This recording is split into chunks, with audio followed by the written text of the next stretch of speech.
Oh yeah, that'll do.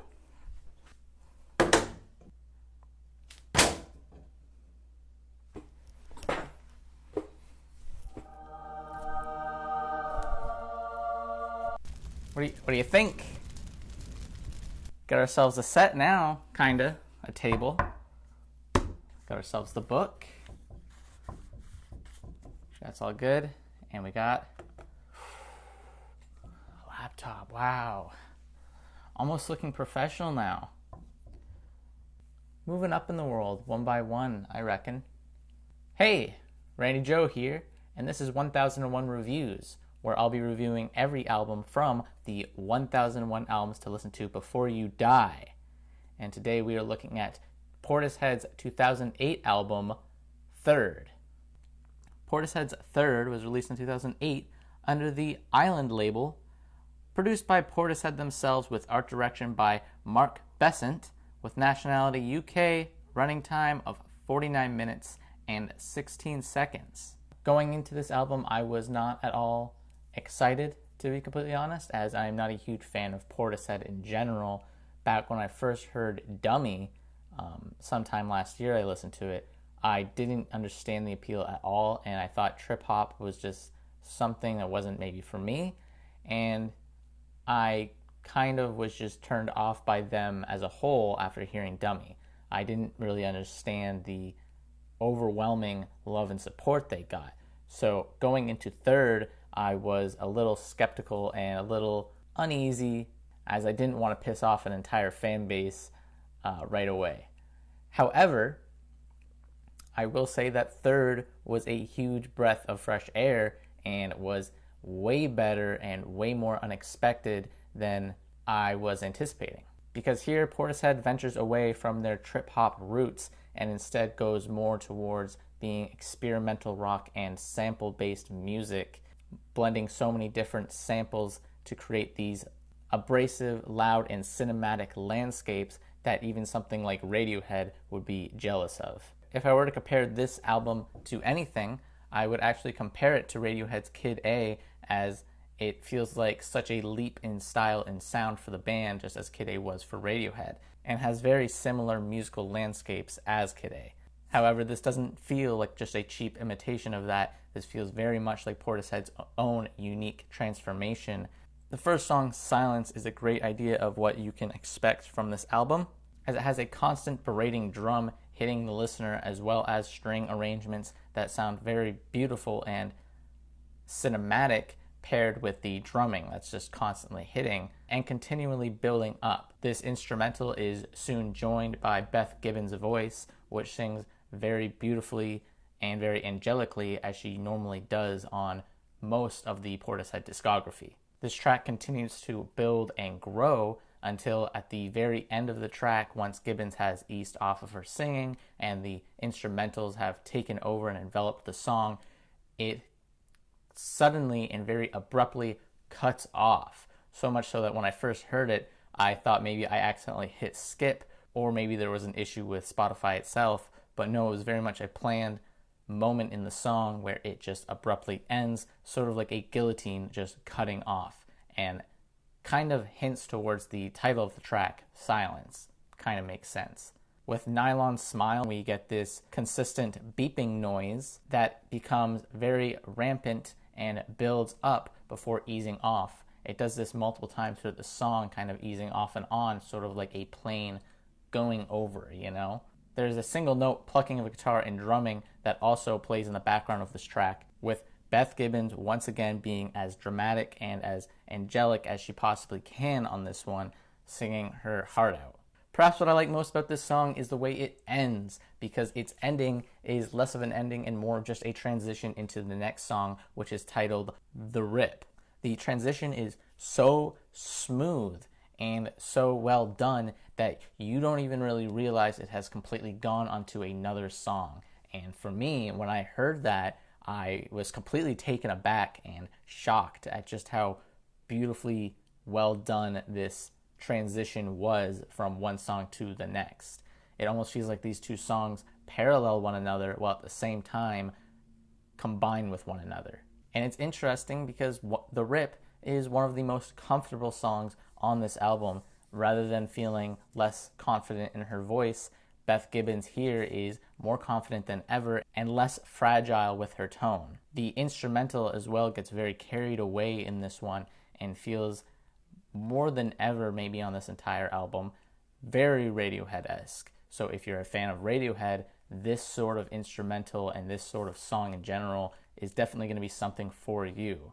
And then we get to Plastic, another favorite of mine on the album, where the standout of this track is the very lavish and beautiful production, with the mixing and sampling, especially on this one, being so cohesive and well put together that it is quite impressive even to amateur music listeners. The sample of a almost wheel-like tone that constantly kind of repeats over and over again, as well as being paired with more drumming that fades in and out with this wheel-like sound. The chorus is very lavish as well, with its very electronic-based sound that it suddenly derives into. And Gibbons' voice is overlaid itself to create her iconic, angelic, and fragile voice, even more so than before. This is a very synth-heavy track and a very electronically enhanced song, especially with the last 30 seconds. And then we get the song We Carry On, which sounds like a alarm is ringing out over the listener. Another use of a fantastic sample being used here, which this alarm sound is only the tip of the iceberg as far as tenseness of the track goes. This is by far one of the most tense tracks, aside from maybe one of the later songs, Machine Gun. But the instrumentals get so rampant with its techno-infused sound and drumming, and eventually adds guitars and even a marching band. All this combined together makes the track build up and get more and more tense on the listener and more anxiety induced. It's just a continuous journey of sounds that refuse to let up at all and constantly berate the listener. That being said, the next song, Deep Water, is such an interesting pivot after that track, since Deep Water is far more relaxed and stripped back in tone, instead opting to be a very ukulele-based song. And, you know, a girl singing with a fragile voice and a ukulele is something normally I would cringe at, as you can see millions of those on YouTube. But with this song, I was surprisingly taken in by the sound. Maybe it's because the production is also fantastic on here, but Beth Gibbons' voice paired with her ukulele is very simple and soft, but still very sweet on the ears. She is on this one talking about how she feels herself giving in to the madness in her mind in a way, or giving in to these dark thoughts into the deep water. The tone of this song is enforced by that, since a almost dark, ominous voice sings along with her in the second half of the track.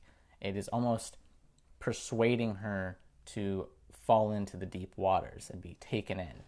But even with this song being so gentle and beautiful, I gotta ask you, were you getting very calm in that song? Because that's not gonna last. Because the next song, Machine Gun, sounds exactly like that.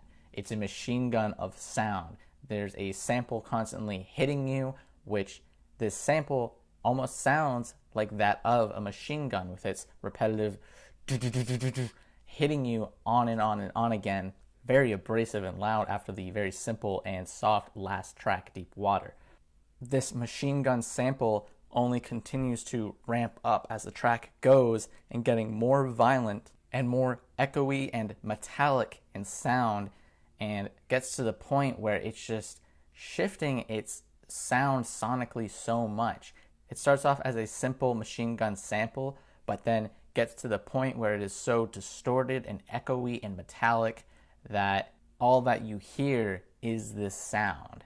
This is the loudest song on the album by far, which is so paralleled and so contrasted by the previous song being the quietest. It is a nice stark change in the track list. And then the song Small is another simpler track and is more cinematic, but also feels like something that Fever Ray would have done on her debut album.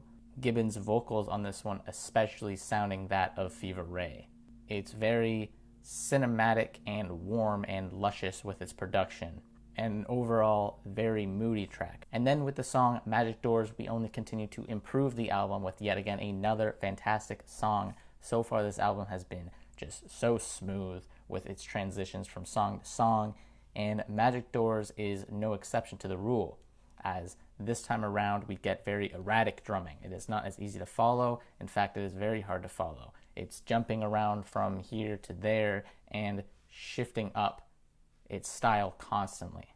And if this was a song where you were starting to get a bit more comfortable with the sound and were not as thrown off as you had been previously, then at 2 minutes and 18 seconds, you're in for a shock. It kicks it into high gear with these elephant horns. These horns are so loud and just start belting out at you, sort of like in Kid A's national anthem, where it is just attacking the listener with its horns. And you can't even keep up with just how abrasive it's getting. It's just blasting at the listener.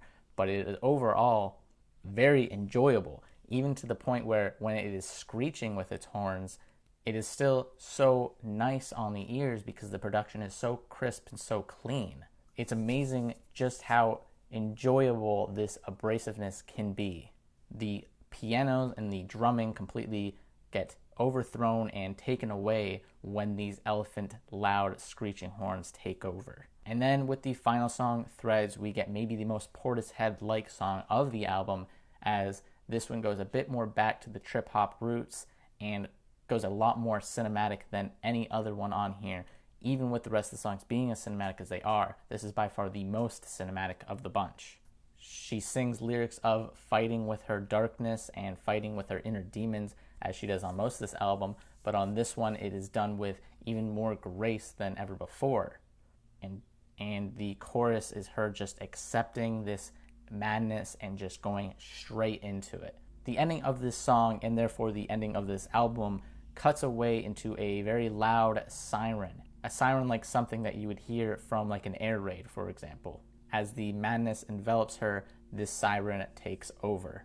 So overall, this album is just pure production porn. The production and mixing on this album is just top-notch, almost perfect in every single aspect. The sampling and the abrasiveness of the album is also quite a treat for many music listeners, myself included, who enjoy the loud and cinematic style.